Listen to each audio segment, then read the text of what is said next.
Opinião e notícia, cotidiano, saúde, comportamento, economia e a rotina nossa do dia a dia. Direitos, lutas, as relações de trabalho. Podcast da Contraficute está no ar. Olá, você que nos acompanha aqui nos canais de comunicação da Contraficute. Eu sou o André Acarini, o nosso podcast está no ar novamente, o nosso Contraficast. Hoje a gente vai falar sobre um assunto muito importante, que é a Lei 14.611 de 2023, a Lei da Igualdade Salarial. Para isso, eu tenho aqui com a gente a Lilian Milena, que é jornalista da Contraficute, vai ajudar a gente a fazer essa conversa sobre esse tema. Vou colocar aqui a Lilian na tela para você poder ver a Lilian certinho. Boa tarde, Lilian, boa noite para quem estiver assistindo, e bom dia, né? Seja bem-vinda, Lilian, vamos fazer mais essa conversa e eu vou trazer também que é a especialista no assunto, que é a doutora Meliane Vilar, advogada do LBS, escritório que presta assessoria jurídica ao movimento sindical, em especial a CUT. A doutora Meliane Vilar, ela é sócia do LBS Advogadas e Advogados, portanto, e está representando a CUT numa ação que quem vai explicar é justamente ela. É uma ação de inconstitucionalidade que o setor patronal, confederações patronais, entraram para não cumprir, simplesmente não cumprir a lei da igualdade salarial. Doutora Meliane, seja muito bem-vinda, obrigado pela sua participação aqui no Contraficast. Vamos falar sobre esse julgamento, vai ser agora dia 6, não é? Sim, isso mesmo. Muito obrigada pelo convite, fico agradecida pela oportunidade, viu? Esse tema é um tema, primeiro, que é importante para todo o Brasil. Então, a CNI e o Partido Novo ajuizaram ações declaratórias de inconstitucionalidade contra a lei da igualdade salarial. Então, nós, para nos contrapormos a essa tentativa de anular a efetividade da lei, nós apresentamos uma ação declaratória de constitucionalidade para que o Supremo declare a constitucionalidade absoluta dessa norma. Então, nessa ação declaratória são requerentes a CUT, a Confederação Nacional dos Metalúrgicos e também a do setor têxtil. E então, no dia 6 de maio, tanto as ações, as ADIs da CNI e do Partido Novo serão julgadas juntamente com a ação declaratória.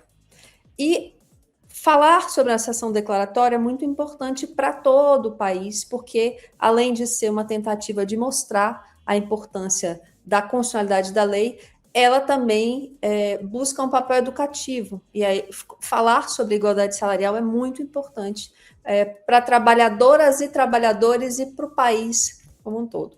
Então, nessa ação, nós buscamos fazer com que o Supremo analise o direito à instrumentalização, a instrumentalização desse direito, que seriam os relatórios de transparência, e aqui eu tenho que fazer um parênteses, o direito à igualdade é um direito histórico, ele já vem de muito antes das constituições, é um direito clássico, né? E as nossas constituições, ao longo do tempo, vêm repetindo esse direito à igualdade salarial. A Constituição Federal de 88 também estabelece a necessidade de igualdade salarial. A CLT também estabelece esse direito, só que esse direito não vinha sendo cumprido. Então, em 2023, logo após a entrada do presidente Lula como presidente do país, houve uma articulação positiva no sentido do Congresso aprovar essa lei para quê? Para instrumentalizar esse direito já existente, porque se ele não estava funcionando, seria necessário uma nova lei para que esse direito realmente fosse efetivo e que seja efetivo na sociedade. Então, essa lei ela estabelece o quê? Relatórios de transparência salarial e eles são construídos por meio de dados públicos. Então, pelo E-Social, pela RAIS e pelo CBO. Então, é a junção desses dados, além de algumas perguntas que são feitas não com dados individuais, mas feitas para os empregadores, esses dados são cruzados e nós temos a publicação do relatório pelo Ministério do Trabalho. Tanto a CNI quanto o Partido Novo se contrapõem a essa possibilidade de liberar esses relatórios, porque esses relatórios eles mostram efetivamente a desigualdade salarial. Sem esses relatórios não é possível identificar qual é o problema, né? Qual é o problema da desigualdade? Esse é o grande benefício da lei. Uhum. Essa lei ela entrou em vigor no dia 3 de julho de 2023. Né? De lá para cá, os relatórios eles têm sido elaborados, a gente está, se eu não me engano, no 5º relatório já, e como você bem disse, Miliane, o setor patronal, a Confederação Nacional das Indústrias, CNI, a CNC também, né, que também faz parte dessa ação, elas alegam que isso pode ferir, enfim, elas têm algumas alegações que são, assim, a gente fica avaliando ou analisando, elas são meio absurdas, né? Por exemplo, tem uma das alegações que diz que tudo depende da negociação, inclusive quando o funcionário ou a funcionária são contratados, que ele pode ser contratado com um salário diferente, enfim, são argumentos absurdos. Estou falando isso por quê? Porque eu quero te perguntar como é que vai ser a sustentação da defesa de que o relatório é necessário, de que o cumprimento da lei ele é essencial para que a gente tenha igualdade salarial. Bom, primeiro eu preciso destacar que a vigência da norma e a necessidade de relatório, ela foi precedida de um diálogo social entre as entidades sindicais e as entidades patronais. Então, para construir a lei e fazer com que esse relatório fosse efetivo, como está sendo, para demonstrar, essas entidades participaram da produção normativa. E a questão as questões que são apresentadas pelas ADIs, elas não são reais, porque as entidades alegam que a norma fere a Lei Geral da Proteção de Dados e fere também o princípio da livre iniciativa. Mas isso não é verdade, porque a própria norma e a portaria e o decreto, eles trazem são constituídos dentro dos princípios da Lei Geral de Proteção de Dados. Então, por essa razão, a inconstitucionalidade alegada, ela cai por terra, especialmente porque os dados, como eu já disse, eles decorrem de dados do governo, que são os dados do E-Social e do CBO, além da RAIS, que é um banco de dados que o próprio governo utiliza para políticas públicas. Então, esse é o primeiro argumento que cai por terra, não há nenhuma invasão, os dados são anonimizados, não são dados individuais, são dados agregados, então não é possível dizer que isso afetaria o princípio, principalmente o direito à concorrência, né? Porque até questionamento no CAD foi feito por causa dessa norma, então não há nenhuma impropriedade legal e não há nenhum avanço sobre o princípio da livre iniciativa, como se alega. E eu digo, basicamente, essa ação, ela trata da contraposição de dois princípios, livre iniciativa e a garantia dos direitos sociais e fundamentais dos trabalhadores. Mas, na nossa visão, a norma, ela foi criada dentro dos próprios princípios constitucionais, dentro dos parâmetros constitucionais que a própria Constituição diz, ela trata que é o valor social do trabalho e da livre iniciativa. E eu acresço também um ponto que o cumprimento da norma beneficia, inclusive, as empresas. No último relatório de 2024, há um dado de que se a igualdade salarial estivesse sendo contemplada pela legislação, seriam injetados 94 bilhões na economia. Então, portanto, seria um benefício para a sociedade, para as empresas e para os trabalhadores em geral. Então, nós não concordamos com essa tese de violação ao princípio da livre iniciativa. Antes de perguntar sobre a expectativa desse julgamento, quero falar sobre isso, eu vou colocar a Lilian aqui na conversa para a gente se aprofundar um pouco mais nessa questão da desigualdade da lei e trazer, inclusive, a conversa para o setor financeiro. Lilian Milena. Oi, pessoal. Bom, doutora Meliane, eu queria adiantar, né, agradecer pela sua participação aqui, e a gente vai passar aqui rapidamente, porque, assim, desde que essa lei entrou em vigor, né, o governo conseguiu, através dos dados que foram encaminhados, porque essa lei obriga empresas com 100 ou mais funcionários a passar os dados, né, ele divulgou até agora, né, cinco relatórios, né, o último, inclusive, foi publicado recentemente. E daí a gente tem, então, um cenário, assim, para se desenhar, né, com base nisso a gente possa fazer para criar mais medidas, né, de igualdade salarial, de que o Brasil sofre aí com as mulheres, né, ganham cerca de 21% atualmente menos que os homens, né? E esses dados são muito semelhantes ao que a categoria bancária, ao que o setor financeiro, especificamente a categoria bancária, apresenta, com base em dados que o Diese passa para a gente, né, da RAIS. E uma coisa que chama atenção é que quanto melhor a ascensão da mulher, né, em cargos de direção, tanto o relatório, né, que passa a visão do quadro nacional, quanto do setor bancário, mostra que é mais aprofundada essa desigualdade, né? Então, assim, o relatório fala de cerca de 37, né, 35% menos a mulher recebe do que os homens em cargos de liderança. E se a mulher for negra, esse dado é pior ainda, né? Na categoria bancária, a gente fala aí de 51%, né, menos uma mulher negra em um cargo de liderança, ela recebe menos 51% do salário de um homem branco no setor bancário. E, assim, diante desse quadro, fica a dúvida, né? Por que essa preocupação de alguns setores e não colaborar para a gente acabar com essa desigualdade? Entendi. Bom, essa lei, a primeira questão, você traz a sua fala traz fala muito sobre a equidade. É preciso estabelecer um ponto de partida para compreender essa lei. A lei da igualdade salarial, ela inaugura uma perspectiva além de igualdade e de equidade também. Quando a gente fala em igualdade salarial, a gente não fala só do homem ganhando igual à mulher, numericamente e somente por isso. O benefício dessa lei é trazer também um outro olhar sobre as relações de gênero no campo trabalhista. Ele traz também o olhar da equidade. E a equidade é exatamente isso que você está dizendo. As mulheres são mais escolarizadas, compõem uma força de trabalho altíssima, são a maioria na população brasileira, compõem a população brasileira, mas elas não conseguem ascender. Essa lei, ela também permite que se mostre esse padrão, porque nos relatórios você consegue vislumbrar não só o parâmetro desigual de remuneração, mas também a dificuldade de ascensão por raça e por idade. Então, vai muito mais além.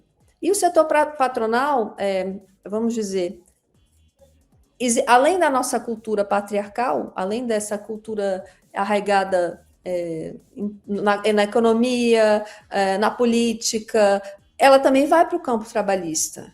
Só que o empregador ele ainda não compreendeu o benefício dessa lei, que quando eu tenho equidade de gênero nas relações de trabalho, a tendência é um aumento do ganho do próprio empregador. Como eu havia dito, há uma injeção de um quantitativo grande de dinheiro na economia quando há o cumprimento da lei. E os empregadores não se atentaram para esse fato ainda. Inclusive, há uma outra ponderação. Bem, se os empregadores soubessem, utilizariam em suas empresas selos, por exemplo, de igualdade de gênero. Até mesmo porque hoje o consumidor é muito mais atento a essas políticas e essas questões sociais antes de comprar um produto, por exemplo. Então, acho que ainda a lei traz essa visão, além de pragmática, mas educativa também, tanto para a sociedade, para compreender o que é a desigualdade social e as suas consequências, e a necessidade de termos, de fato, uma democracia, porque só se tem democracia quando você tem igualdade. Então, é uma necessidade de igualdade material, que a gente diz, não é só no papel, não é só onde está escrito na lei, mas é preciso que realmente o Estado haja, e nesse caso o Estado agiu ao estabelecer uma norma que possa trazer a medida dessa desigualdade, e com esses dados será possível, inclusive, promover políticas públicas que levem à equidade, que é exatamente o que você está falando. Uma bancária que alcança hoje os 40, 45 anos, isso a gente tem dados, ela não consegue ascender, ela para. Inclusive com doutorado, mestrado, ela parou ali. Então, é exatamente isso. Se não for a força da lei e a educação, que não, às vezes não é somente a lei, mas a educação mesmo, o letramento, nós não teremos um cenário modificado. E não será com a declaração da inconstitucionalidade da lei que nós resolveremos esses problemas sociais. Então, por isso, nós estamos aqui esperançosos de que tenhamos um desfecho feliz e democrático. Lilian, quer completar com alguma coisa? Eu? Não, ela, né? A Lilian. Perdão. Doutora Meliane, foi muito interessante a sua resposta, a sua explicação, e daí eu gostaria só de aprofundar uma outra questão, que assim, historicamente, culturalmente, né, teria como a gente explicar de forma breve o que foi calcando, a gente sabe que é um problema estrutural, mas o que promoveu essa desigualdade que a gente tem dificuldade até nos dias de hoje de corrigir em relação a negros e negras e a mulheres, né? Porque a gente teve historicamente, né, o homem sendo o responsável por ser dono das produções, né, o homem branco, e daí, por que tanta essa dificuldade, passado tanto tempo de evolução de direitos, né, de conquistas de direitos? E só para, antes de passar para a doutora, teve até, esse dado é muito usado, né, nessa dinâmica da defesa da lei de igualdade, né, salarial entre homens e mulheres, é que o relatório global de desigualdade de gênero do Fórum Econômico Mundial, publicado em 2023, ele fala que se nada foi feito, né, pela forma como a sociedade tem evoluído, se nada for feito, são 131 anos para as mulheres alcançarem os direitos, os mesmos direitos, tá? Não é só questão salarial, são direitos em todos os níveis que os homens, né? Então, por isso que ações afirmativas, esse dado corrobora a importância dessas ações afirmativas, né? Sim, Lilian, exatamente essa questão da equidade, né? Essa lei, ela vai propiciar que políticas públicas, inclusive políticas, vamos dizer, afirmativas para as mulheres, possam ser feitas para que essas mulheres consigam alcançar uma igualdade no mercado de trabalho. Essa é uma tentativa, e eu costumo dizer, o direito das mulheres, ele é conquistado milimetricamente, porque é muito duro conquistar. E para as mulheres negras é pior ainda. E eu acho que essa discussão, ela precisa ser aprofundada. Por que as mulheres negras ganham mais? Porque em todos os aspectos da nossa vida, em todos os aspectos social, econômico, social, político, jurídico, em todas as instâncias, nós temos que colocar os óculos do racismo, porque a nossa sociedade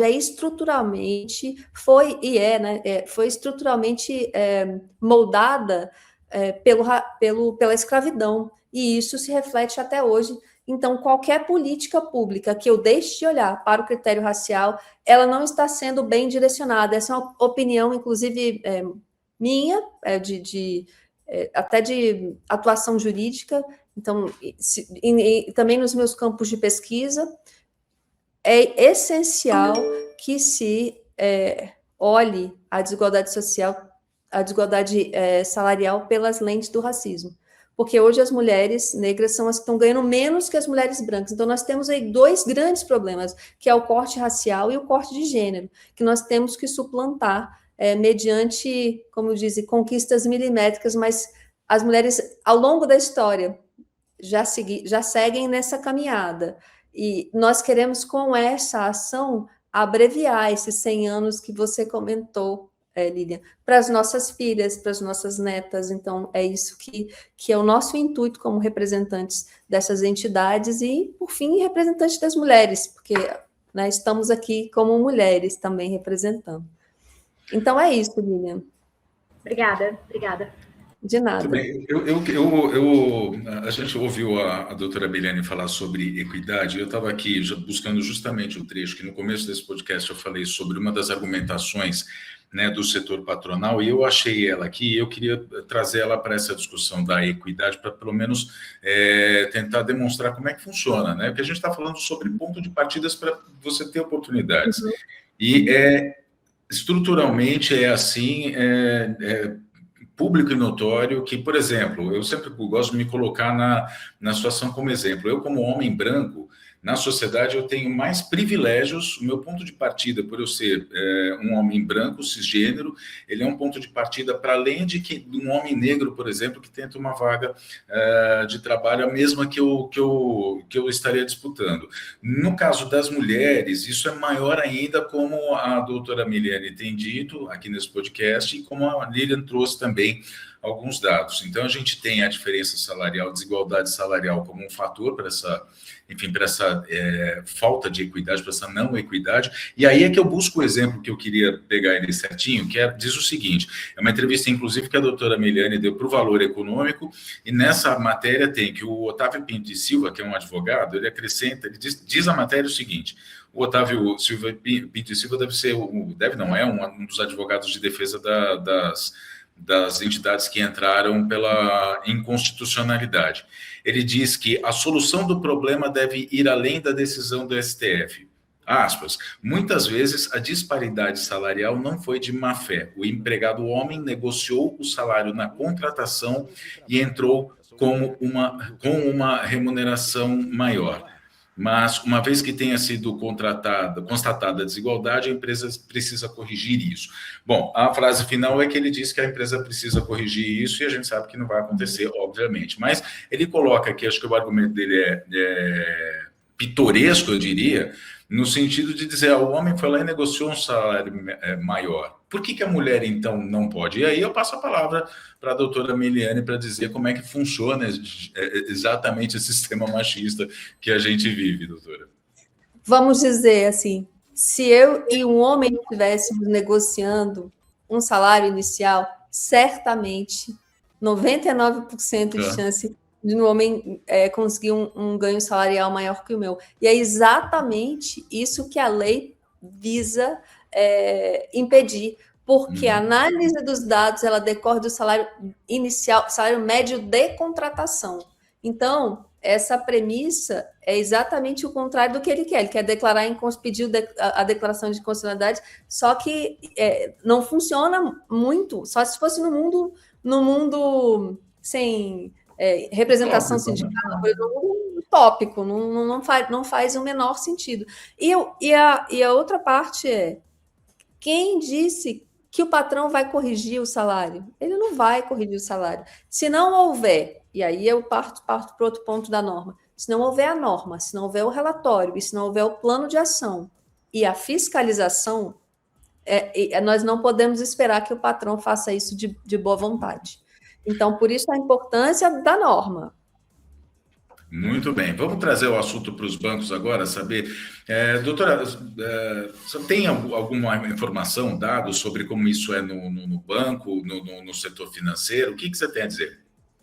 Estou aqui, desculpa, eu estou chamando você de senhora de você, eu não sei como é que você gosta de ser chamada. Pode chamar de você, pode chamar de senhora, não tem problema. Eu não sei se a senhora gosta que ele chame de você ou você gosta que chame de senhora. Pode ficar tranquilo.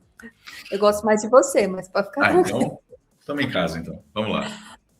Nós temos dados, sim, hoje, os relatórios de transparência, eles já estão nas páginas dos bancos. Então, qualquer bancário que queira acessar e verificar como está o seu banco, basta acessar e verificar. Então, por alguns acessos de bancos públicos, nós já conseguimos atestar que há desigualdade salarial. Então, não destoa dos últimos relatórios.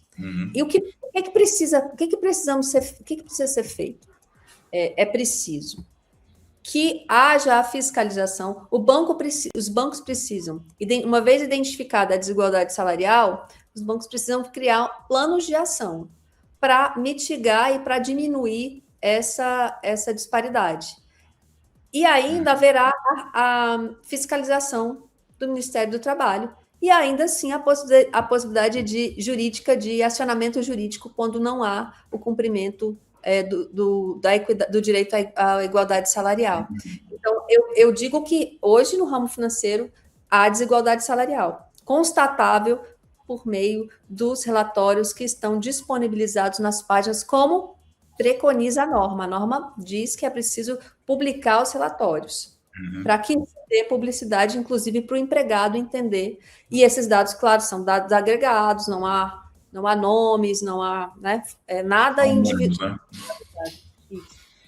Muito bem. Lilian Milena?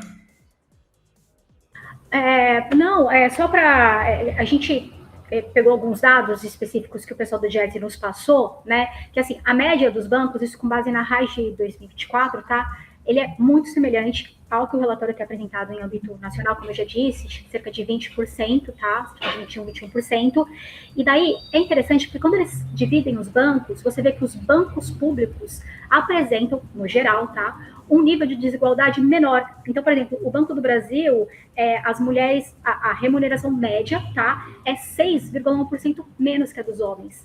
A da Caixa é cerca de 14,1% menos. Daí a gente vai, o Itaú, por acaso, também está 14,2%, mas daí a gente vai para o Bradesco, que apresenta 27,2% menos de disparidade, né, de diferença, a mulher ganhando menos, 27%, e o Santander 22%, né? Então, qual que seria a explicação para os bancos públicos terem um pouco mais, uma realidade um pouco melhor para as mulheres, no geral?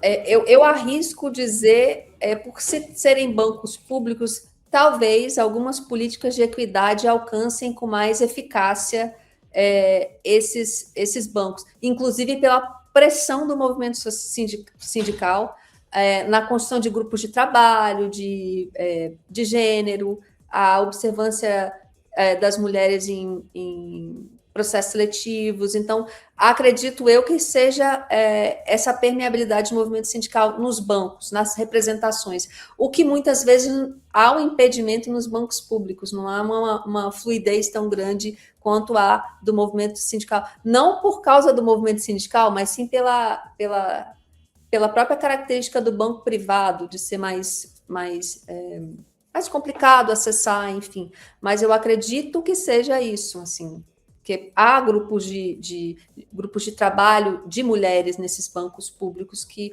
eu tenho notícia, tá? E por ser concurso público, né? Desculpa, André, acreditar que esses grupos coletivos, que nem no BB tem o BB Black, então eles se sentem, por uma questão de ser concursados, né? Eles têm mais segurança de poder fazer essas reivindicações por igualdade de oportunidades, igualdade salarial, né? Com certeza, esse é um fator muito bem que você ressaltou, a própria entrada no serviço público, há também o sistema de cotas nos concursos públicos, que pode possibilitar a mulher negra entrar no mercado de trabalho nesses bancos públicos. Então, provavelmente seja multifatorial em relação aos bancos públicos. Muito bem, a gente está já aqui caminhando para o final dessa edição do ContrafCast. Para a gente encerrar, eu queria saber, mais uma vez, assim, me aprofundar aqui nas expectativas a respeito do julgamento, que são boas pelo que a gente está imaginando, né, doutora? Parece que o STF pode decidir a favor da lei, ou da constitucionalidade, melhor dizendo, da regra da lei. Existe uma jurisprudência. O que a gente pode falar sobre isso para fechar esse podcast? Tá. A jurisprudência do STF ela tem uma tendência a ser positiva em relação aos direitos das mulheres, e eu dou um exemplo aqui, por exemplo, a constitucionalidade dos 15 minutos que antecediam as horas extras, o intervalo, por exemplo, que é o artigo 386 da CLT, que permite que a escala quinzenal da mulher sejam intercaladas, né? A mulher não pode trabalhar 2 domingos seguidos, a mulher que trabalha nesse tipo de jornada. O STF declarou a constitucionalidade dessas normas, alegando, de fato, que a mulher tem uma jornada, uma dupla jornada, e que o papel da mulher no mercado de trabalho tem que ser olhado com esse olhar específico e que não pode ser igualado ao do homem. Então, é uma esperança de que o STF continue nessa toada de protetiva das mulheres, entendendo que a posição das mulheres na sociedade ela é ainda diferente, infelizmente, justamente pelas peculiaridades, inclusive, dessa nossa sociedade patriarcal que impede o avanço dos direitos das mulheres. Então, é o nosso desejo que siga. Que seja, né? A transmissão do julgamento, vale dizer, vai ser pela TV Justiça, então, no dia 6, a partir de já 9 horas da manhã, é isso, doutor? A partir das 14. As sessões plenárias do Supremo são a partir das 14. A partir das 14 horas, então, já começa. Para quem quiser acompanhar, é só acessar o portal da TV Justiça, fácil, é só no Google colocar TV Justiça, que você vai ser redirecionado, né? Como tudo a gente faz hoje. Busca no Google que você vai chegar lá. Lília Milena, tem mais alguma coisa que você gostaria de perguntar aqui para a gente encerrar esse podcast? Uma ótima entrevista, muito obrigada. A gente só tem a agradecer à doutora Meilene Vilar, que é sócia do LBS Advogadas e Advogados, o escritório que vai fazer a representação, vamos dizer, das mulheres da classe trabalhadora nesse julgamento dessas ações diretas de inconstitucionalidade que o setor patronal, Partido Novo também, o setor patronal aqui a gente fala da Confederação Nacional da Indústria e a Confederação Nacional do Comércio, as duas confederações entraram junto com o Partido, aliás, entraram com uma das ações. A segunda ação é do Partido Novo, contestando o cumprimento básico, que não devia nem existir. Vamos dizer assim, se a gente vivesse num mundo ideal, numa sociedade justa, a gente não precisaria ter uma lei para ter uma igualdade salarial. Mas, infelizmente, a gente precisa disso e essa lei precisa ser cumprida. E os patrões precisam cumprir essa lei.